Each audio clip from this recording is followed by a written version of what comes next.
Happy evening all of you. I am professor Anant Kumar Das. आज मैंने एक बहुत ही सिंपल टॉपिक लिया आप लोगों के लिए।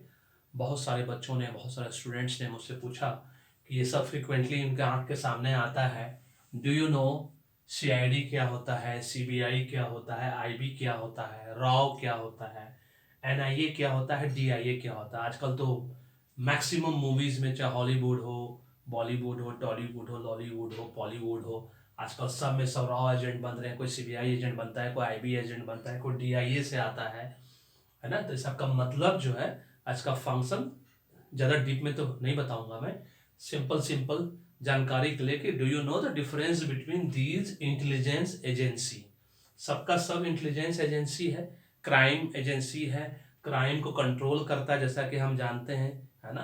तो आप खाली इसका हम आप लोगों को एकदम सिंपल भाषा में सिंपल सिंपल डिफरेंसेस बता देंगे, जिससे कि आप लोगों को पता रहेगा कि जब भी आप कभी मूवी देखोगे, क्राइम शोज देखोगे, तो आपको पता रहेगा कि इनका फंक्शन क्या है, इनकी चौहद्दी क्या है, इनका है ना कंट्रोल कितनी दूर तक है। ये सब छोटे छोटे बातें मैं आपको बता देता हूँ।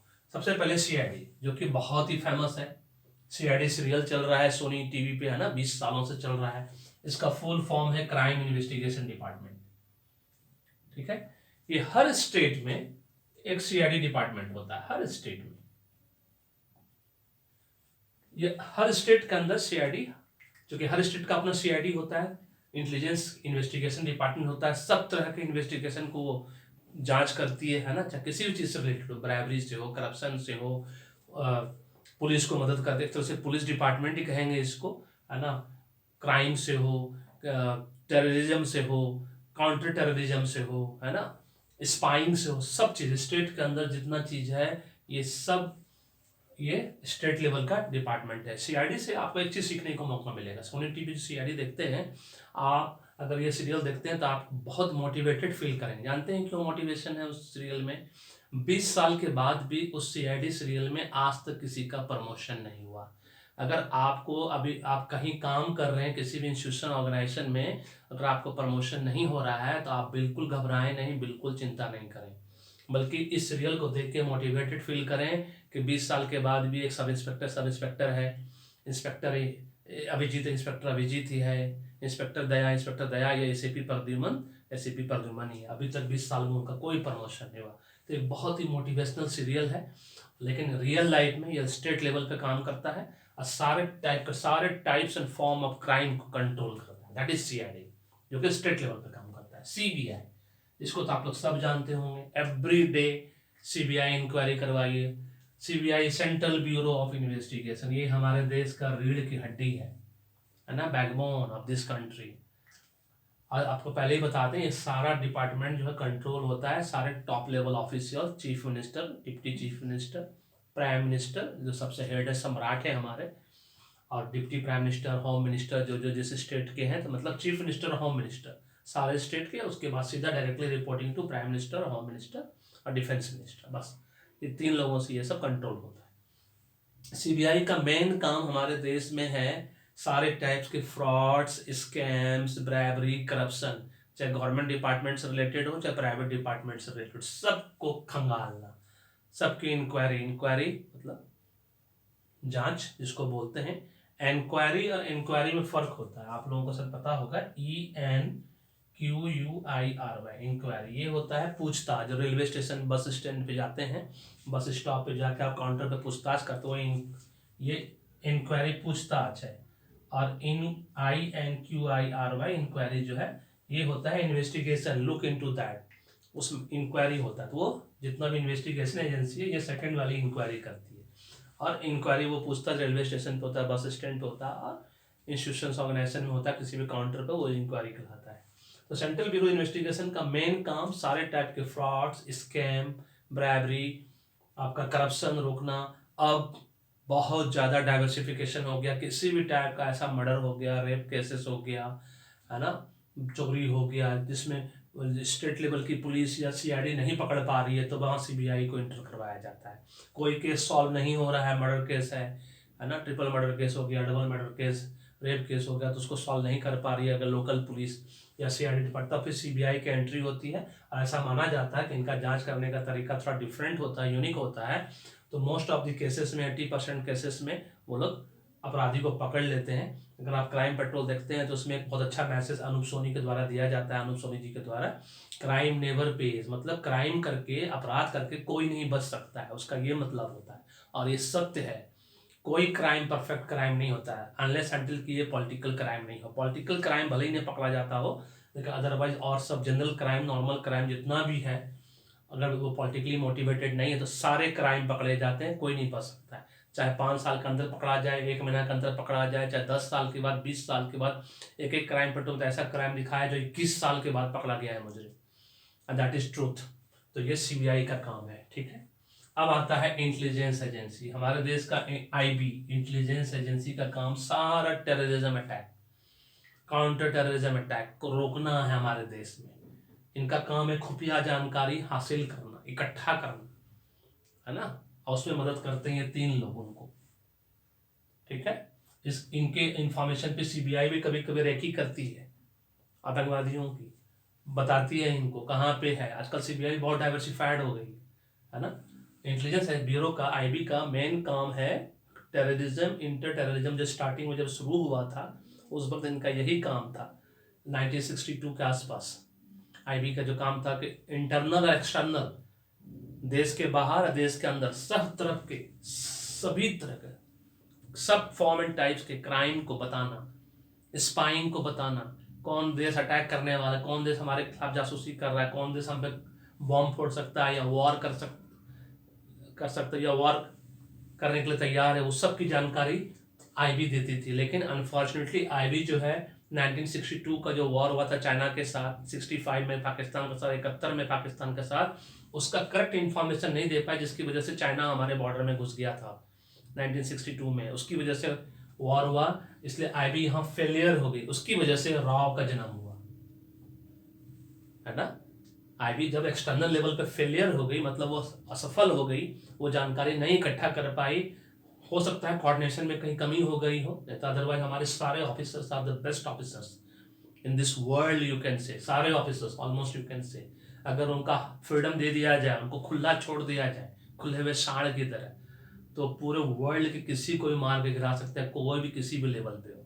इतने वो लोग ट्रेंड है, इतने सक्षम है, इतने the best officers we have in this category, specially in IB, राव, डीआईए में और एनआईए, सीबीआई में भी 20% ऑफिसर्स आर सुपर ऑफिसर्स, है ना।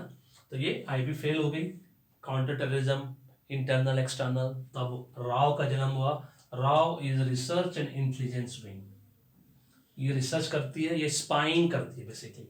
रॉ एजेंट्स आपने फिल्मों में आजकल खूब देखा होगा, सलमान खान जी रॉ एजेंट्स बने थे, अक्षय कुमार जी बनते हैं, मतलब आजकल तो बड़ा ट्रेडिशन चला हुआ है, एकदम ट्रेंड चला हुआ है, जिसको बोलते हैं ट्रेंडिंग ट्रेंड है एकदम रॉ एजेंट्स बनने का, स्पाइंग, है ना। देश विदेश, विदेश में जाके, वहाँ पे जाके सारे लोगों को मारना इनका काम ही है। बाहर एक्सटर्नल इन्वेडर्स, जो आक्रमणकारी हैं, जो भी थे, हैं या होने वाले हैं, उन सब को रोकना, उनकी पहले ही इंफॉर्मेशन आईबी को देना, और फिर सीबीआई की मदद से सारे चीज को रोकना, उनको पकड़ना, अगर जरूरत पड़े तो उनको मारना। मैक्सिमम केसेस तो ये लोग खुद ही मार के गिरा देते हैं बाहर में, है ना। आज का अगर नहीं पॉसिबल होता तो कम से कम इंफॉर्मेशन देना कि कौन कंट्री आपके ऊपर आक्रमण करने वाला है, कौन आतंकवादी घुस रहा है, कौन सा बड़ा आतंकवादी संगठन आपके साथ ये कर रहा है, कहाँ पे क्या बॉम्ब ब्लास्ट होने वाला है विदेश में भी, उसकी वजह से इंडिया पे क्या असर पड़ेगा, स्टॉक मार्केट पे क्या असर पड़ेगा, ये सब चीज़ की जानकारी राव देती है। आपने मैक्सिमम मूवी में देखा होगा तो आपको समझ में आ गया होगा कि राव का काम क्या है, रिसर्च एंड इंटेलिजेंस विंग। आजकल सारे मूवीज में राव और रॉ ऑफिसर्स ही बनाया जाता है, आईबी ऑफिसर बनाया जाता है। अब आता है एनआईए, ये बहुत पुरानी संस्था है, नेशनल इन्वेस्टिगेशन एजेंसी एक्चुअली, है ना, जो कि नेशनल लेवल पर, मतलब इंडिया लेवल पे सारे क्राइम्स को, है ना, कोऑर्डिनेट करता है, मॉनिटर करती है, सबके साथ मिलकर, सारे इन्वेस्टिगेशन एजेंसी के साथ मिलकर, चाहे टेररिज्म हो, काउंटर टेररिज्म हो, ब्राइब हो, करप्शन हो, सब तरह का। आपने देखा होगा बहुत सारे एनआईए एजेंट को, फिल्मों में देखा होगा, पेपर में भी पढ़ा होगा आप लोगों ने, है ना। तो ये सब उसी से रिलेटेड है। सारे ही देश, सिर्फ रॉ जो है विदेश में काम करती है, एक बात हमेशा आपको याद रखना है, रॉ एजेंट जो है स्पेशली फॉर फॉरेन, विदेश के लिए है वो। वहाँ पे होने वाले सारे एक्टिविटी को वो रिकॉर्ड करते हैं, मॉनिटर करते हैं, सुपरवाइज करते हैं। सारे फॉरेन इन्वेडर्स के बारे में आईबी को बताते हैं या एनआई को बताएंगे, डीआई को बताएंगे, उसके हिसाब से फिर कोऑर्डिनेट करते हैं। ये लोग सब आपस में मॉनिटर करते हैं, और जहां भी कोऑर्डिनेशन में कमी हो गई वहीं पे अटैक हो जाता है हमारे देश में। बस जहां भी किसी ने ईगो ले लिया इसमें से लोगों ने, हम बड़ा कि तुम बड़ा, बस इंफॉर्मेशन छुपा गए या नहीं फॉरवर्ड किया, नहीं बताया, एक्सटेंड नहीं किया, बस वहीं पे सब प्रॉब्लम शुरू होती है। इसी वजह से हमारे देश में आतंकवादी अटैक होता है। ठीक है, जब जब इन्होंने मॉनिटर किया है, कोऑर्डिनेट किया है, कोऑर्डिनेट किया है, कोऑपरेट किया है। कोऑर्डिनेशन होता है ऑफिशियल एंड कोऑपरेट होता है अनऑफिशियल। दोनों ही लेवल पर अगर समानता बना रहे आपस में सारे ऑफिसर्स का, मजाल नहीं है किसी आतंकवादी एक्टिविटी यहाँ हमारे देश में हो जाए, या किसी भी तरह का कोई प्रॉब्लम हमारे देश में हो जाए, किसी भी रूप फॉर्म में, है ना। अब आता है डीआईए, डिफेंस इंटेलिजेंस एजेंसी। ये wing Indian army, Indian navy, Indian air force को प्रोटेक्ट करने के लिए बनाया गया है कि वहाँ डिफेंस में भी बहुत सारे आतंकवादी, है ना, इंडियन ओरिजिन बना के fraud I card, fraud Aadhaar card, ये सब बना के घुस जाते हैं इंडियन आर्मी में ऑफिसर कैडर में, और वहाँ देश का सारा भेद जान के फिर नुकसान पहुँचा सकते हैं। तो ये डिफेंस इंटेलिजेंस एजेंसी इसलिए बनाई गई है, Indian army, Indian navy, Indian air force के अंदर किसी भी टाइप के क्राइम हो, ब्राइब हो, आपका करप्शन हो, टेररिज्म हो, काउंटर टेररिज्म हो, है ना, स्पाइंग हो, मोल, है ना, उसको बोलते हैं ब्लैक शिप, कोई घुस गया है कैसे पहचाना, उन सबको रोकने के लिए डिफेंस इंटेलिजेंस एजेंसी है। और ये 1 2 3 4 5 6 छः के 6 लोग सब कोऑर्डिनेट करते हैं एनएसए से। एनएसए जो है हमारे देश का सबसे बड़ा security agency, head national security agency, और उसी का फुल फॉर्म और भी है, नेशनल सिक्योरिटी एडवाइजर।